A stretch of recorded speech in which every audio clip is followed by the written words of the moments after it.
ত্রিপুরা সরকার গত ৩ বছরে ট্রাফিক নিয়ম লঙ্ঘনের জন্য ৪ লক্ষাধিক লোকের কাছ থেকে ৩১ কোটি টাকারও বেশি জরিমানা আদায় করেছে স্বরাষ্ট্র দপ্তর অনুসারে।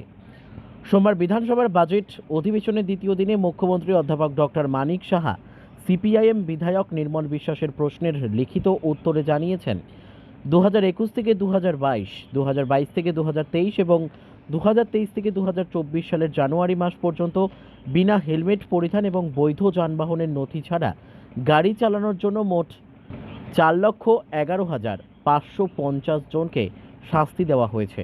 এদিন মুখ্যমন্ত্রী বলেন, ২০২১ থেকে ২০২২ সালে হেলমেট না পরার জন্য ৩৮,৮৯১ জনকে জরিমানা করা হয়েছে এবং ৭৮,৪৮৩ জনকে বৈধ গাড়ির কাগজপত্র ছাড়া গাড়ি চালানোর জন্য জরিমানা করা হয়েছে।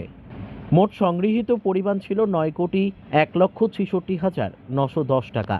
এদিন তিনি আরও জানিয়েছেন, ২০২২ থেকে ২০২৩ সালে হেলমেট না পরার জন্য ৪৫,২৭২ জনকে জরিমানা করা হয়েছিল এবং ৯৮,৪৯৫ জনকে বৈধ গাড়ির কাগজপত্র ছাড়া গাড়ি চালানোর জন্য জরিমানা করা হয়েছিল।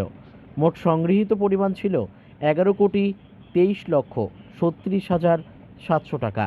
তাছাড়া ২০২৩ থেকে ২০২৪ সালে জানুয়ারি মাস পর্যন্ত হেলমেট না পরার জন্য ৫৭,৫১৫ জনকে জরিমানা করা হয়েছিল এবং ৯০,৮৯৪ জনকে বৈধ গাড়ির কাগজপত্র ছাড়া গাড়ি চালানোর জন্য জরিমানা করা হয়েছিল। মোট সংগৃহীত পরিমাণ ছিল ১১,২৩,৩৭,৮৩০ টাকা।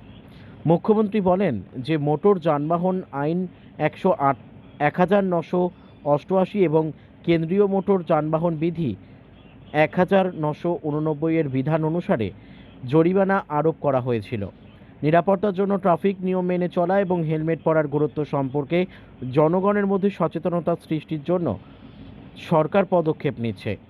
তিনি আরও বলেন, সরকার ট্রাফিক আইন প্রয়োগের জন্য অবকাঠামো ও সুযোগ সুবিধে উন্নত করেছে। Bureau report, news daily Bharat.